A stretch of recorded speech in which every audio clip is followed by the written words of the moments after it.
चलिए अब हम नेक्स्ट कॉन्सेप्ट पढ़ते हैं which is relative lowering in vapour pressure. यहाँ पर एक क्लोज कंटेनर है जिसमें एक प्योर सॉल्वेंट है। इस प्योर सॉल्वेंट का वेपर प्रेशर P0 है और नॉन वॉलेटाइल सॉल्यूट ऐड करने पर इस सॉल्यूशन का वेपर प्रेशर सॉल्वेंट के वेपर प्रेशर से कम हो जाएगा। ये हम पिछले टॉपिक में भी पढ़ चुके हैं। तो अगर हम प्योर सॉल्वेंट का वेपर प्रेशर P1 नॉट माने तो सॉल्यूट ऐड करने के बाद new vapour pressure P1 will be equal to P1 not into Chi1। अब हम लोअरिंग ऑफ वेपर प्रेशर देखें तो पहले जो वेपर प्रेशर P1 नॉट था अब वो P1 हो गया है। तो delta P1 can be written as P1 naught minus P1। P1 की वैल्यू हम राउल्ट्स लॉ से लिख सकते हैं P1 नॉट इंटू Chi1। यहाँ पे हमने 1 यूज किया है सॉल्वेंट के लिए एंड 2 फॉर सॉल्यूट। हमें पता है Chi1 प्लस Chi2 1 के इक्वल होता है, तो हम डेल्टा P1 को लिख सकते हैं P1 not into 1 minus Chi1।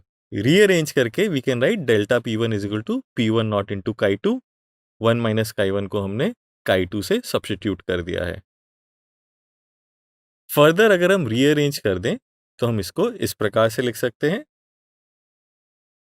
Delta P1 upon P1 nought को हम relative lowering of vapour pressure कहते हैं and it is dependent on number of moles of solute which are added और in other words it is dependent on the mole fraction of the solute. Mole fraction Chi2 की value डालें तो हम लिख सकते हैं delta P1 upon P1 not is equal to N2 upon N1 plus N2।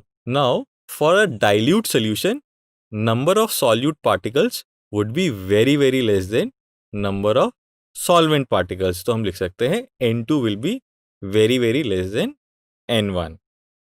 सो हम denominator में जो N2 लिखा है उसको नेग्लेक्ट कर सकते हैं। डेल्टा P1 को हम P1 नॉट माइनस P1 लिखेंगे तो new equation will be P1 naught minus P1 upon P1 not is equal to N2 by N1।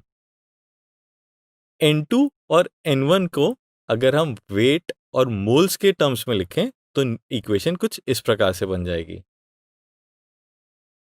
यहाँ पे W1 and W2 are the masses of the solvent and the solute which are present in the solution, and M1 and M2 are the molar masses of the solvent in the solute।